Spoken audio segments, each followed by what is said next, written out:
I never thought I would become the kind of person who would go to war with my homeowners association, but here I was, standing in my driveway at 7 in the morning, staring at a certified letter that demanded I remove all security cameras from my property within 14 days or face daily fines of $250.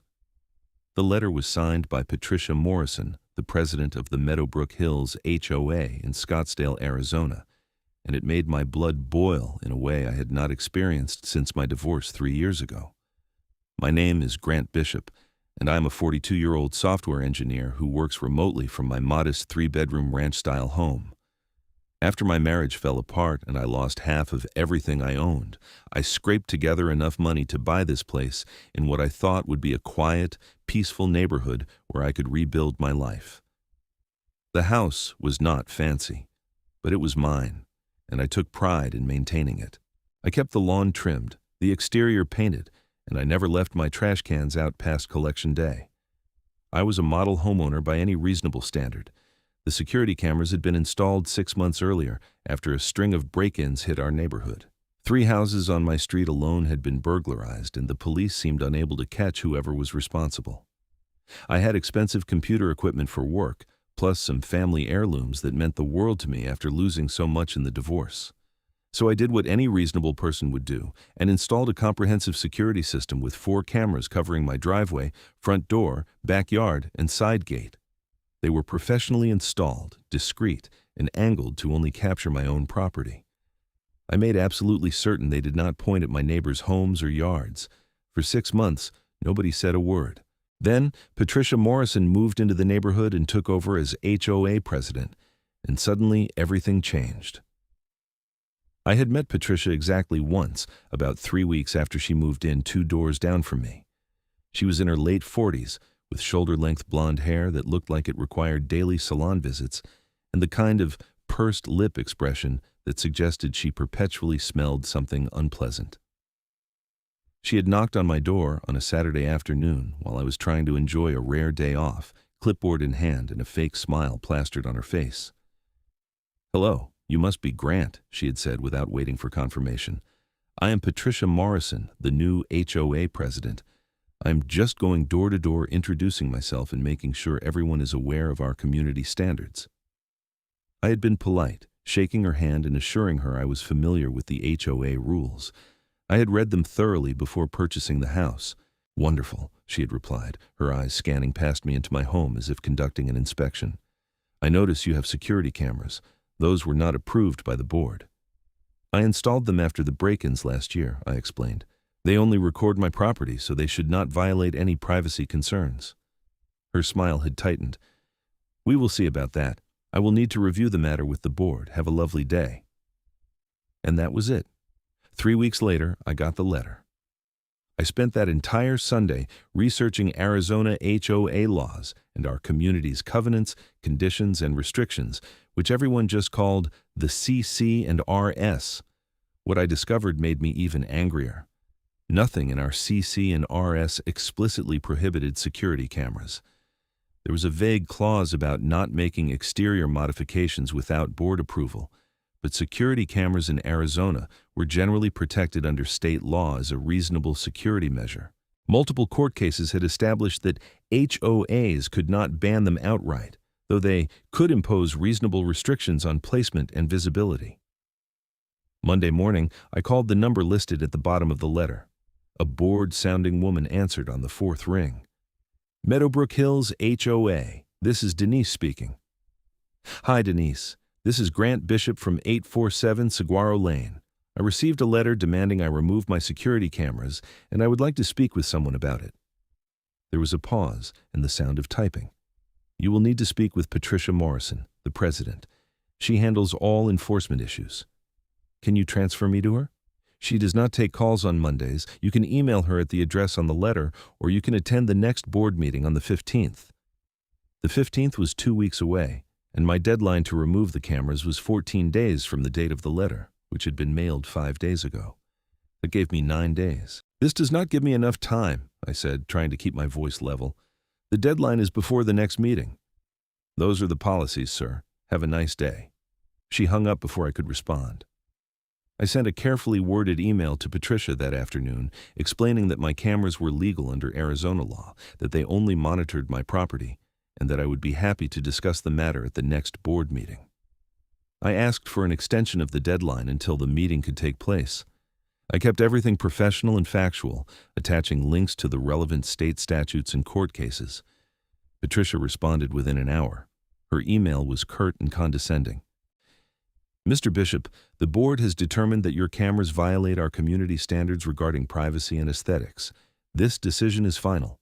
Remove them by the deadline or face fines. Best regards, Patricia Morrison, HOA President. I read the email 3 times, my jaw clenching harder with each pass. This woman had decided to make me her first big enforcement action as HOA President, and she clearly had no intention of backing down. I suspected she wanted to establish her authority early by making an example of someone. Fine. 2 could play that game. I contacted a lawyer who specialized in HOA disputes. His name was Marcus Chen, and he had excellent reviews online. His consultation fee was $200, but I figured it was worth it to understand my legal position. We spoke for an hour over video chat, and he confirmed what I'd already researched.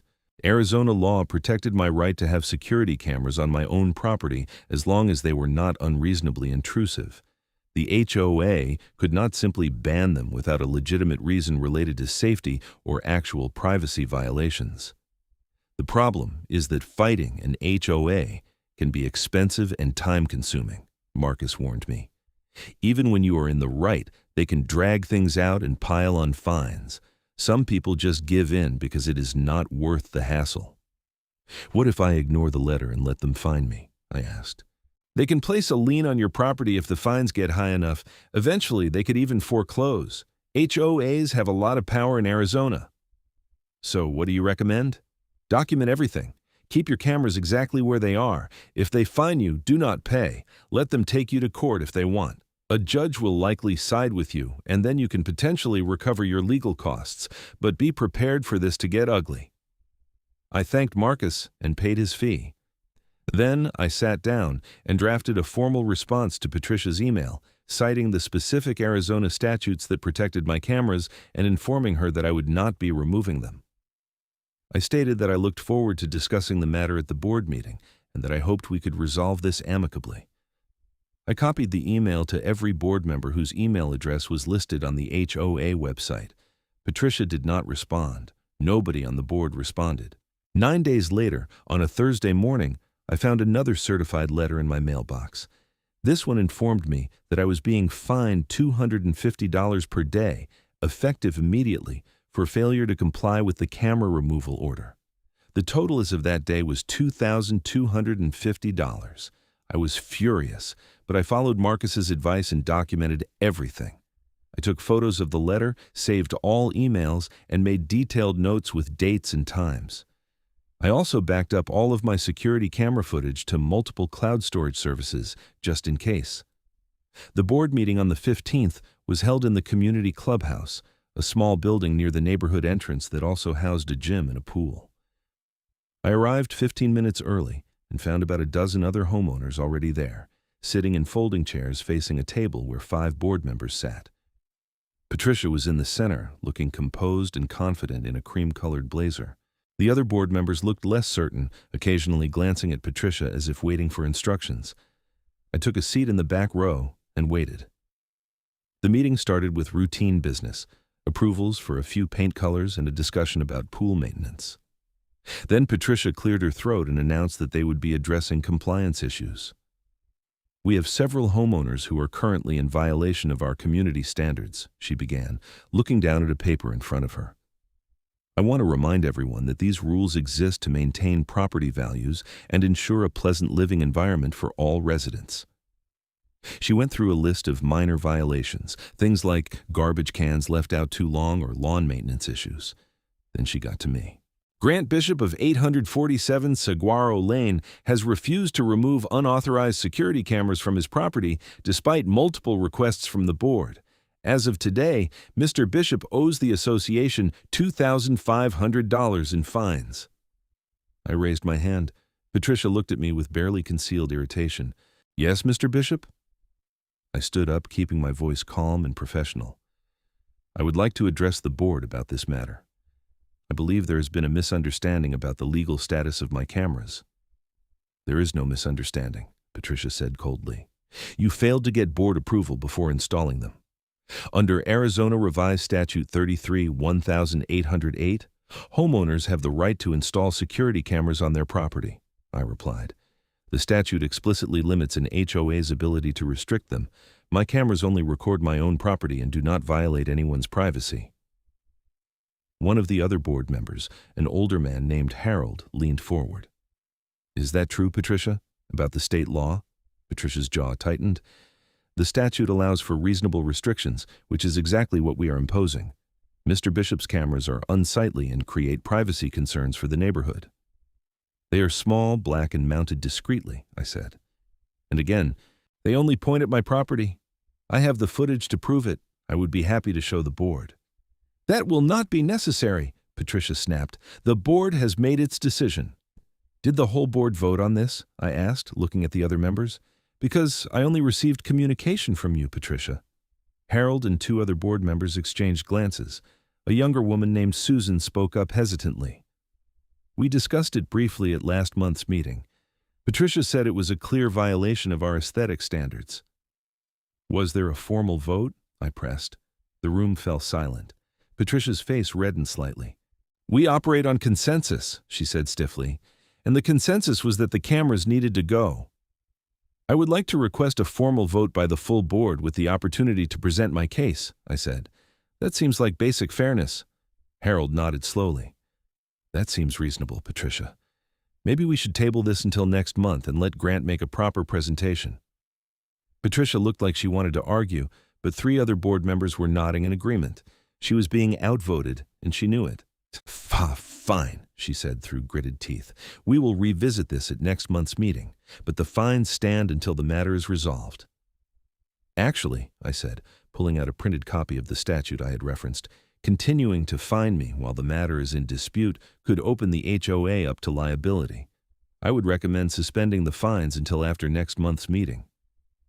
I walked up and handed the papers to Harold, who scanned them and then passed them to the other board members. Patricia snatched her copy and read it with barely suppressed fury. The fines are suspended pending review, Harold announced after a brief whispered discussion with the other members. Next month's meeting will include a full hearing on this matter. I thanked the board and returned to my seat. Patricia glared daggers at me for the rest of the meeting. Over the next 3 weeks, I prepared a detailed presentation for the board. I printed out photos showing exactly what my cameras could see, which was only my property. I compiled the relevant Arizona statutes and court cases. I even got written statements from my immediate neighbors saying they had no concerns about the cameras and felt safer knowing there was surveillance in case of another break-in. But something strange started happening during those 3 weeks. I began noticing Patricia walking past my house at odd times, always on the sidewalk, but moving slowly and staring at my property. At first I thought she was just being nosy, but then I checked my camera footage and realized she had been by at least a dozen times, sometimes very late at night or very early in the morning. She would stop at the edge of my driveway and just stand there, looking at my house. It was creepy and unsettling, but I saved all the footage. Then, 1 week before the next board meeting, something happened that changed everything. I woke up at 3 a.m. to the sound of my security system's motion detector alert on my phone. I groggily checked the notification and saw that the camera covering my side gate had detected movement. I pulled up the live feed and my heart started pounding. Patricia Morrison was in my side yard, trying to open the latch on my gate. I watched in disbelief as she jiggled the handle, then pulled out her phone and turned on its flashlight to get a better look at the lock. She was wearing dark clothes and had her hair pulled back under a baseball cap, like she was deliberately trying not to be noticed. I immediately called the police. The dispatcher answered after 2 rings. 911, what is your emergency? There is someone trespassing on my property, I said, keeping my voice low, even though I was alone in my bedroom. She's trying to get into my backyard. Are you in danger, sir? No, I'm inside my house, but she is definitely trespassing. Can you describe the person? It is actually my HOA president, Patricia Morrison. I have her on my security cameras right now. There was a pause. Your HOA president is trespassing? Yes. She has been harassing me about my security cameras, and now she's on my property without permission at 3 in the morning. Officers are on the way, sir. Stay inside and keep your doors locked. I stayed on the phone with the dispatcher while watching the camera feed. Patricia had given up on the side gate and was now walking around to my backyard. I had a 6-foot privacy fence back there, but she was apparently determined. I watched as she tried to peer through the gaps in the fence slats, then walked along the perimeter looking for a way in. By the time the police arrived, Patricia had moved back to my side yard. I saw the red and blue lights reflecting off the houses across the street, and Patricia's head snapped up in alarm. She looked around frantically, then started walking quickly toward the sidewalk, trying to act casual. 2 officers intercepted her at the end of my driveway. I threw on a robe and went outside. The officers were talking to Patricia, who was gesticulating wildly and raising her voice. I could hear her from my porch. "This is ridiculous. I am the HOA president. I have every right to inspect properties for violations." "At 3 in the morning, madam?" one of the officers asked skeptically. He was a tall, broad-shouldered man in his 30s with a nameplate that read Ramirez. I could not sleep, and I noticed some concerns earlier in the day. I was just following up. Officer Ramirez saw me and walked over. "Are you Grant Bishop?" "Yes, sir. I'm the homeowner." "Did you give this woman permission to be on your property?" "Absolutely not. She has been harassing me for weeks about my security cameras, and now she is skulking around my yard in the middle of the night. I have the whole thing on video." Patricia practically shrieked. "Those cameras are illegal. That is why I was here. I was gathering evidence of his violations." "The cameras are legal under Arizona state law," I said calmly. I have been trying to explain that to her, but she will not listen. I think she came here to vandalize them, or maybe to plant evidence of some fake violation. Officer Ramirez turned back to Patricia. "Madam, do you have any documentation giving you legal authority to enter this property without the owner's permission?" Patricia sputtered. "I am the HOA president. The HOA has authority over all properties in the community." "That does not give you the right to trespass on private property at 3 in the morning, the second officer said. She was younger, with dark hair pulled into a tight bun. Her nameplate read Gonzalez. She looked unimpressed with Patricia's explanation. "I want to press charges," I said firmly. "This is not just trespassing. This is targeted harassment. I have footage of her walking past my house dozens of times at all hours over the past 3 weeks. Patricia's face went pale. "That is public sidewalk. I can walk wherever I want." "The sidewalk is public," Officer Ramirez agreed. "But you were not on the sidewalk when we arrived. You were on Mr. Bishop's property, attempting to access his backyard. He asked if I could show them the footage. I invited them inside and pulled up the recording on my computer. We watched Patricia trying to open my side gate, walking around my fence, and peering through the slats into my backyard. The timestamp clearly showed it was just minutes before I called 911. Officer Ramirez shook his head. "Madam, I'm going to have to issue you a citation for criminal trespassing. You are also going to need to stop coming by this property. If Mr. Bishop sees you here again without permission, he can get a restraining order." Patricia looked like she was about to explode. "This is outrageous. He is the one breaking the rules. Those cameras are spying on the whole neighborhood." "Actually," Officer Gonzalez said, looking at my computer screen where I had pulled up a split view of all 4 cameras, "these cameras all appear to be pointed at Mr. Bishop's property only. I do not see any privacy violations here." I pulled up the footage I had compiled, showing exactly what each camera could see. It was irrefutable. Not a single camera showed anything beyond my property lines. Patricia was given a citation and a warning.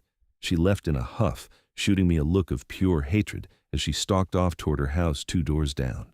After the officers left, I backed up all the new footage and sent everything to Marcus Chen, my lawyer. I also emailed a detailed account of the incident to every board member, along with excerpts from the police report that Officer Ramirez had given me a copy of. The response was immediate. By 8 o'clock that morning, 3 board members had replied, expressing shock and concern. Harold, the older board member who had been reasonable at the previous meeting, called me directly. "Grant, I had no idea Patricia was engaging in this kind of behavior," he said, sounding genuinely distressed. "This is completely unacceptable. The board is meeting for an emergency session tonight to discuss this situation. I appreciate that, Harold. I want you to know I have no problem with the HOA or the board in general. But Patricia has been on a personal crusade against me, and it has crossed way over the line. I understand completely. We will be addressing it. In the meantime, please know that the issue with your cameras is dropped. You do not need to make a presentation next month. Your cameras are fine. That evening, I learned through neighborhood gossip that circulated faster than wildfire that the emergency board meeting had resulted in Patricia Morrison being asked to resign as HOA president. She refused, so the board voted 4-1 to remove her from the position. Only Patricia voted against her own removal. I thought that would be the end of it. I was wrong. 2 days later, I came home from a grocery run to find my side gate standing wide open and my backyard torn apart. Garden decorations were smashed, my patio furniture was overturned, and someone had spray-painted the word liar in large red letters across my back fence. My security cameras had captured everything. The footage showed Patricia Morrison, along with another woman I did not recognize, entering my side yard at approximately 2 in the afternoon. They spent 20 minutes systematically vandalizing my property. The other woman did most of the physical destruction while Patricia acted as a lookout and gave directions. They had deliberately worn gloves and tried to keep their faces turned away from where they thought the cameras were, but they had not realized I had a 5th camera, a small one hidden in a decorative birdhouse near my back door. It captured crystal clear footage of both their faces. I saved the footage and called the police again. This time, Detective James Kowalski from the Scottsdale Police Department took my case. He was a stocky man in his 50s with gray hair and a no-nonsense attitude. He watched the footage 3 times, taking detailed notes. "This is pretty clear-cut," he said. "That is criminal trespassing, criminal damage, and conspiracy to commit both. Do you have an estimate of the damages?" I had already walked through the backyard taking photos and making a list. "About $3,000 worth of damage, plus I need to replace the fence section they spray-painted. That is another $800. Detective Kowalski nodded. "And you are certain you want to press charges? Given that this is an HOA dispute, the prosecutor's office might push for mediation instead of criminal charges. She already got 1 citation for trespassing and still came back to trash my property," I said. "At this point, I think criminal charges are appropriate. She needs to understand that being HOA president does not put her above the law." "I agree with you, but," the detective said, "give me a couple days to investigate and identify the second suspect. Then we will move forward with charges." The second woman turned out to be Patricia's sister, Karen Mitchell, who was visiting from Nevada. Detective Kowalski tracked her down within 48 hours. Both women were arrested and charged with criminal trespassing in the 2nd degree, criminal damage, and conspiracy. Because the damage exceeded $1,000, the charges were enhanced. The neighborhood erupted in gossip. Some people were firmly on my side, outraged at Patricia's behavior. Others thought I was overreacting and should have just removed the cameras when asked. A few longtime residents who were friends with Patricia began a whisper campaign, suggesting I had somehow provoked her or that the footage was doctored. I ignored all of it and focused on the legal process. Patricia and her sister both pleaded not guilty and demanded a trial. Their lawyer argued that Patricia had been conducting a legitimate inspection as HOA president and that the damage to my property was accidental. It was a ridiculous defense, especially since the spray-painted message clearly showed intent, but they stuck with it. The trial was set for 4 months later, in September. In the meantime, Patricia and Karen were ordered to stay away from my property and have no contact with me. Patricia also faced a separate civil lawsuit from the HOA itself, which was worried about liability for her actions while serving as president. During those 4 months, I settled back into a relatively normal routine. I filed an insurance claim for the damage and got everything repaired. The new HOA president, Susan Cho, the younger woman who had been on the board, reached out to personally apologize on behalf of the HOA and assure me there would be no further issues with my cameras. In fact, she said several other homeowners had inquired about installing their own security systems after hearing about my situation, and the board had formally updated the CC and RS to explicitly allow security cameras as long as they only monitored the owner's property. I also started dating again, something I had not done since my divorce. A woman named Zara Henderson, who lived 3 streets over, had reached out after hearing about the Patricia situation. She thought the whole thing was absurd and wanted to express her support. We started talking, then got coffee, then dinner. By the time the trial rolled around in September, we were seeing each other regularly. Zara was smart, funny, and refreshingly drama-free after everything I'd been through. The trial lasted 3 days. The prosecutor, a sharp woman in her early 40s named Rebecca Walsh, presented the case methodically. She showed the jury my security camera footage, which was damning. She called Officer Ramirez to testify about the initial trespassing incident. She called me to explain the timeline of Patricia's harassment. She even called Harold from the HOA board, who testified about Patricia's increasingly erratic behavior in the weeks leading up to her removal. Patricia's lawyer tried to argue that she had acted out of a genuine belief that she had authority to inspect properties and that the damage was not intentional. But when they played the footage showing Karen Mitchell methodically smashing my garden decorations while Patricia cheered her on, that defense crumbled. The jury deliberated for less than 2 hours, guilty on all counts. Patricia broke down sobbing when the verdict was read. Her sister Karen sat stone-faced, looking angry rather than remorseful. Sentencing was scheduled for 2 weeks later. Rebecca Walsh told me she would be asking for jail time given the deliberate nature of the crimes and Patricia's complete lack of remorse. On the day of sentencing, I sat in the courtroom gallery next to Zara, who had insisted on coming for moral support. The judge, an older man named William Thornton, listened to statements from both sides. Patricia's lawyer pleaded for leniency, arguing that his client had lost her position, her reputation, and was facing financial ruin from legal fees and civil lawsuits. He painted her as someone who had made a mistake and was already paying dearly for it. Rebecca Walsh was unmoved. She pointed out that Patricia had committed not 1, but 2 separate criminal acts weeks apart, demonstrating a pattern of behavior rather than a single lapse in judgment.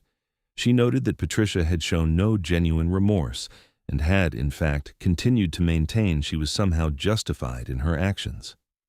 Judge Thornton asked if I wanted to make a victim impact statement. I stood and approached the podium. Your Honor, when I installed security cameras on my property, I did it to protect my home and my belongings. I never imagined those cameras would end up documenting a sustained campaign of harassment and vandalism by the very person who was supposed to be upholding community standards. Patricia Morrison abused her position as HOA president to target me for having the audacity to disagree with her. She trespassed on my property multiple times. She vandalized my home. She showed a complete disregard for the law and for basic decency. I do not take any pleasure in seeing her face criminal consequences, but I believe those consequences are necessary. People in positions of authority need to understand that power comes with responsibility, and when you abuse that power, there are real repercussions. Judge Thornton thanked me, and I returned to my seat. He then delivered the sentence. Patricia Morrison was sentenced to 90 days in jail, with 60 days suspended, meaning she would serve 30 days. She would also have 2 years of probation, during which she was prohibited from serving in any HOA leadership position. She was ordered to pay restitution for the damages to my property and to complete anger management counseling. Her sister Karen received the same sentence, though she was allowed to serve her time in Nevada where she lived. Patricia was taken into custody immediately. I watched as the bailiff led her away, still crying, to begin her sentence. As Zara and I left the courthouse, I felt a strange mix of emotions. Relief, certainly, vindication, but also a kind of sadness that things had escalated so far. All of this could have been avoided if Patricia had just been reasonable and followed the law instead of letting her ego and need for control drive her actions. "How are you feeling?" Zara asked as we walked to my car. "Tired," I admitted, "ready to put this whole thing behind me." "Want to grab lunch? My treat," I smiled. "That sounds perfect." Over the following months, life slowly returned to normal. The HOA functioned smoothly under Susan's leadership. She was organized, fair, and actually consulted with homeowners before making decisions. Several people told me they wished she had been president from the start instead of Patricia. I received my restitution payment from Patricia's insurance company, though I knew she was also facing a separate civil lawsuit from the HOA for the legal fees and liability they had incurred because of her actions. Her house went up for sale in November, and she moved away once she completed her jail sentence and probation requirements were adjusted to allow her to relocate. I heard through the neighborhood grapevine that she had moved to Texas to live with relatives. I hoped she had learned something from the experience, but I suspected she probably just blamed everyone else for her problems. My relationship with Zara continued to grow stronger. She had her own house, her own career as a dental hygienist, and her own life, but we found ourselves spending more and more time together.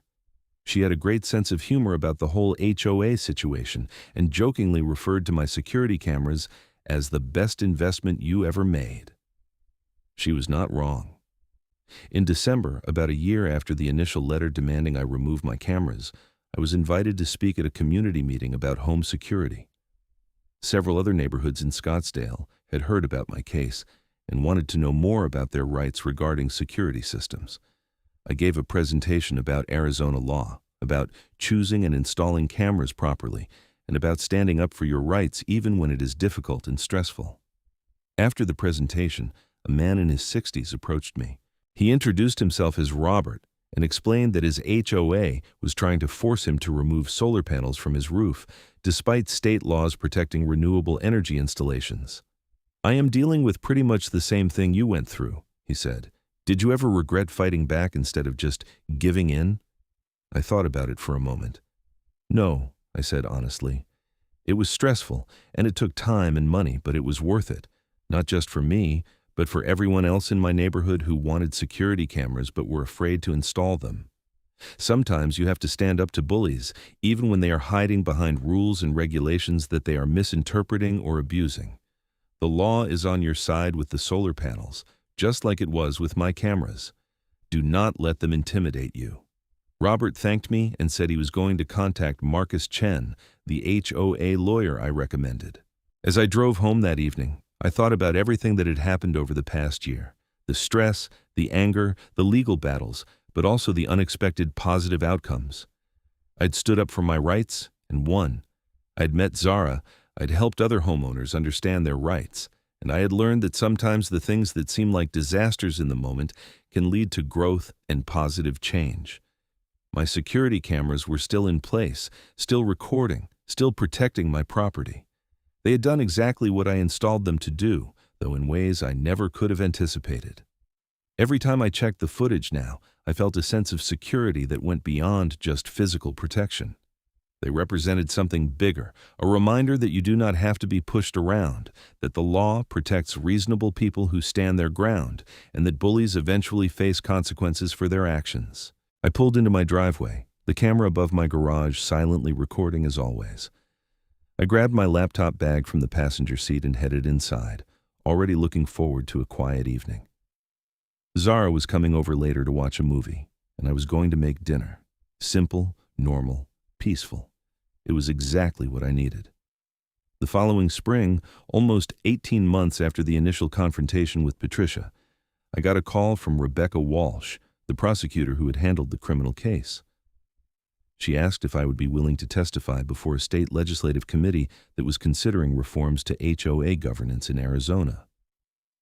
There have been several high-profile cases like yours, where HOA board members have abused their authority, she explained. The legislature is looking at implementing better oversight mechanisms and clearer guidelines about what HOAs can and cannot regulate. Your case is a perfect example of why these reforms are needed, I agreed immediately. If my experience could help prevent other homeowners from going through similar ordeals, it was worth taking a day to testify. The hearing was held in Phoenix at the state capitol building. I took a day off work and drove the 30 minutes from Scottsdale.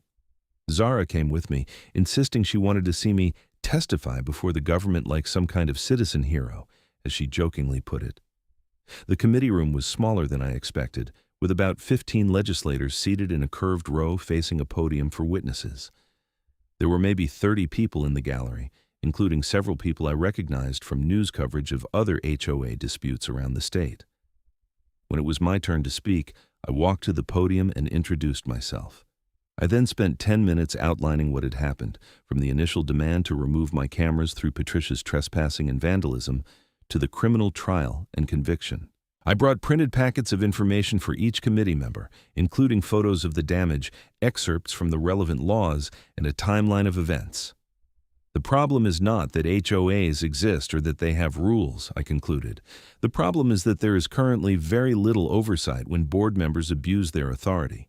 Patricia Morrison used her position to target me personally, and she was able to impose fines and make threats without any checks on her power. It was only because I could afford to consult a lawyer and had clear video evidence of her crimes that I was able to fight back. Most homeowners do not have those resources. They just give in, even when the HOA is wrong, because fighting back seems too expensive or too risky. We need better mechanisms for homeowners to challenge unreasonable HOA actions without having to hire lawyers or go to court. Several committee members asked questions. One representative asked if I thought HOAs should be abolished entirely. No, I said. HOAs serve a legitimate purpose. They maintain common areas, enforce reasonable standards, and can help preserve property values. But they need accountability. In my opinion, Arizona should require HOA board members to undergo training in their legal responsibilities.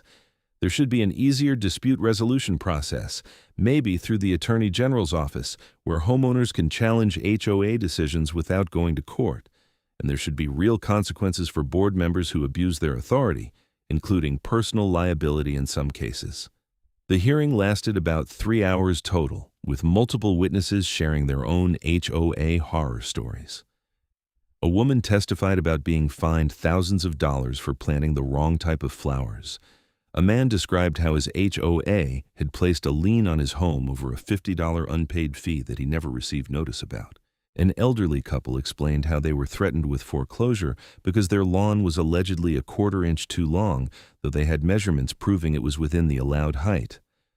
By the end of the hearing, every committee member looked disturbed by what they had heard. The committee chair, a representative named Linda Vasquez from Tucson, thanked all the witnesses and promised that her committee would be drafting comprehensive HOA reform legislation. What we have heard today makes it clear that the current system is not working for Arizona homeowners, she said. We will be working with all stakeholders, including HOAs, homeowners, and legal experts, to create a framework that balances the legitimate needs of community associations with the rights of individual property owners. True to her word, Representative Vasquez introduced a bill 3 months later. It included provisions for mandatory board member training, an ombudsman program through the Arizona Department of Real Estate to handle homeowner complaints, limitations on the fines HOAs could impose, and personal liability for board members who acted in bad faith or violated the law. The bill faced opposition from some HOA management companies and board advocacy groups who argued it was government overreach. But after considerable debate and some amendments, it passed both chambers of the state legislature and was signed into law by the governor in June. The new law would take effect in January of the following year. I watched the bill signing ceremony online from my home office, feeling a deep sense of satisfaction. My horrible experience with Patricia Morrison had ultimately led to meaningful change that would protect thousands of Arizona homeowners. Zara, who had moved in with me a few months earlier, came into my office with 2 glasses of champagne. "Congratulations," she said, handing me a glass. "You helped change the law. That's pretty cool." We clinked glasses and I took a sip, savoring the moment. "It never would have happened without the cameras," I said, glancing at the monitor on my desk that showed the live feeds from all 5 cameras around my property. "Best investment you ever made," Zara repeated with a grin. "Second best," I corrected, pulling her close. "The best investment I made was buying a house in this neighborhood because it led to meeting you." She rolled her eyes but smiled. That was cheesy, but true. We spent the rest of the evening celebrating quietly, talking about our future plans. We had discussed getting married eventually, maybe in the fall. Zara wanted to sell her house and make my place, our place, legally official. I was completely on board with that idea. As we talked, I realized how much my life had changed in less than 2 years. I had gone from a divorced, somewhat isolated guy, just trying to protect his home, to someone who had fought for his rights, won, helped change state law, and found love again. The road had been difficult and stressful, but the destination was better than I could have imagined. My security cameras kept recording silently, doing their job. The irony was not lost on me that the very devices Patricia Morrison had been so determined to force me to remove had been the key to your downfall and the catalyst for so much positive change. If she had just left me alone, none of this would have happened. She would still be HOA president, I would just be another quiet homeowner, and the laws would not have changed. But that was not how things had worked out, and I was grateful for that. The HOA continued to function smoothly. Susan Cho proved to be an excellent president, and the board had learned from the Patricia Morrison debacle. They consulted with homeowners, followed the law, and focused on actual community improvement rather than petty enforcement actions. Several other neighbors had installed security cameras after my case established the precedent, and there had not been a single break-in in our neighborhood since. In August, I got a call from Marcus Chen, my lawyer who had advised me through the initial confrontation with the HOA. "I wanted to let you know I've been getting a lot of business thanks to you," he said with a laugh. "Your case got a lot of publicity, and now I have dozens of clients dealing with similar HOA disputes. I even hired 2 associate attorneys to help handle the caseload." "I am glad my nightmare turned into good business for you," I said, only half joking. "In all seriousness, Grant, you did a good thing by fighting back. A lot of my new clients tell me they would have just given up if they had not heard about your case and realized they could actually win against an unreasonable HOA." We talked for a few more minutes, and Marcus mentioned he was representing Robert, the man with the solar panel dispute I had met at the community meeting. The case was going well, and the HOA had already backed down after Marcus sent them a strongly worded letter citing the relevant laws. After I hung up, I sat at my desk thinking about the ripple effects of standing up for yourself. It was not just about me anymore. It was about every homeowner who now felt empowered to push back against unreasonable demands. It was about HOA boards thinking twice before overstepping their authority. It was about laws that would protect people going forward. One person making a stand really could make a difference. Zara and I got married that October in a small ceremony in our backyard, the same backyard that Patricia had vandalized and spray painted. We had about 40 guests, mostly close friends and family. Harold from the HOA board attended, along with Susan and several other neighbors. Even Rebecca Walsh, the prosecutor, came to the ceremony. It was a beautiful day, sunny and warm, but not too hot. Perfect weather for an outdoor wedding. We exchanged vows under an arch decorated with desert flowers, and I thought about how far I had come. From the darkness of my divorce, to the stress of the HOA battle, to this moment of pure happiness, life had a way of balancing out. During the reception, Harold pulled me aside. "I wanted to apologize again for what you went through with Patricia," he said. "The board should have reined her in sooner. We just did not realize how far she was willing to go." "It is in the past," I assured him, "and honestly, everything worked out for the best. The neighborhood is better off with Susan as president, the laws changed for the better, and I found Zara through the whole mess, so I cannot really complain about how things turned out." Harold smiled and raised his glass. "To silver linings." "To silver linings," I agreed, clinking my glass against his. As the sun set and the party continued into the evening, I looked around at all the people who had supported me through the difficult times. Friends who had given statements to the police, neighbors who had testified at the trial, legal professionals who had helped me navigate the system, and Zara, who had been by my side through the final stages of everything and who was now my wife. The security cameras, of course, were recording the whole celebration. I had joked with Zara that we were getting the best wedding video ever from 5 different angles. She had laughed and said we should submit it to a security camera company as a testimonial about all the uses for their products. In November, I was contacted by a journalist from a Phoenix newspaper who was doing a follow-up article on the new HOA reform law. She wanted to interview me about my role in bringing attention to the need for such legislation. We met at a coffee shop in Scottsdale, and she asked me about my experience and my thoughts on the new law. "I think it is a good start," I told her. "It does not solve every problem, but it creates accountability and gives homeowners better options for resolving disputes. The mandatory training for board members is especially important. A lot of HOA problems stem from board members who simply do not understand their legal limitations. Do you have any advice for homeowners who are dealing with unreasonable HOA demands? She asked. Document everything, I said immediately. Keep copies of all correspondence, take photos, save emails, record dates and times. If you have security cameras, that's even better because you have video evidence of anything that happens. Understand your legal rights by researching state laws in your CC and RS, and do not be afraid to consult with a lawyer, at least for an initial consultation. Sometimes just having a lawyer send a letter is enough to make an HOA back down. Most importantly, do not give up just because fighting back seems hard. If you are in the right, stand your ground. The article ran the following week with the headline, How One Homeowner's Fight Against His HOA Led to Statewide Reform.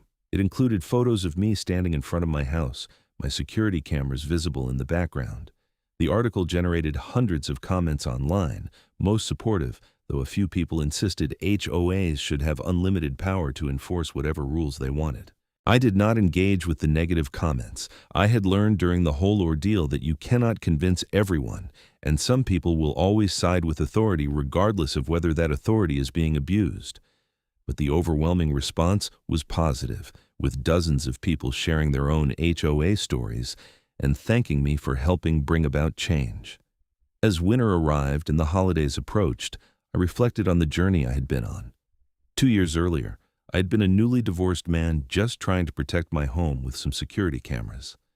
Now, I was remarried, had helped change state law, had assisted dozens of other homeowners by sharing my experience, and had a sense of purpose I had not felt in years. The cameras continued to record day and night, protecting my property and giving me peace of mind. They had proven their worth 1,000 times over, not just in catching Patricia's crimes, but in validating my decision to stand up for my rights. On Christmas Eve, Zara and I hosted a small dinner party for close friends. As we sat around the table eating and laughing, I looked around at the life I had built, or rebuilt, and felt profoundly grateful. My neighbor Tom, who lived across the street, raised his glass for a toast. "To Grant," he said, "for having the courage to fight back and making our neighborhood a better place for all of us." Everyone raised their glasses and echoed the sentiment. I felt my face flush with embarrassment, but also with pride. "Max, thank you," I said. "But honestly, I just did what any of you would have done. I refused to be pushed around, and I trusted that the law would protect me if I was in the right. The real credit goes to the police officers who took my complaints seriously, to the prosecutor who pursued the case, to the legislators who passed the reforms, and to all of you for supporting me through it." "Still," Tom insisted, "you were the catalyst for all of it. So thank you." After everyone left and Zara and I were cleaning up, she asked me if I ever wondered what my life would be like if I had just removed the cameras when Patricia first demanded it. "Sometimes," I admitted, "I probably would have avoided a lot of stress and legal hassles." "But," Zara prompted, sensing there was more. "But I also would have given in to a bully and set a precedent that the HOA could make unreasonable demands and I would just comply. Other neighbors might have been emboldened to install cameras or solar panels or make other reasonable improvements to their homes. The law would not have changed. And honestly, I might not have met you because you reached out specifically because you admired how I was handling the situation." Zara smiled and kissed me. "Then I am very glad you did not remove the cameras." "Me too," I said, wrapping my arms around her. "Me too." As we finished cleaning and headed to bed, I did my nightly routine of checking the security camera feeds on my phone. Everything was quiet and peaceful. My neighborhood was safe, my home was secure, my life was good. The cameras had started as a simple security measure, but had become so much more.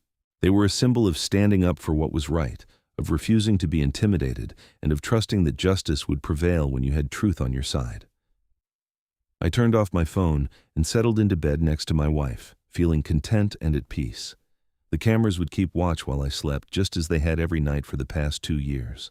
Silent sentinels, documenting everything, protecting what mattered most. And in the morning, I would wake up in my home, in my neighborhood, living under an HOA that had learned the importance of respecting homeowner rights. Life was not perfect, but it was pretty damn good. The story of my battle with Patricia Morrison and the Meadowbrook Hills HOA had come to a close, but its effects continued to ripple outward, helping people I would never meet, changing laws that would protect future generations of homeowners, and reminding everyone that sometimes standing up to authority, even when it is difficult, is exactly the right thing to do. My security cameras captured it all.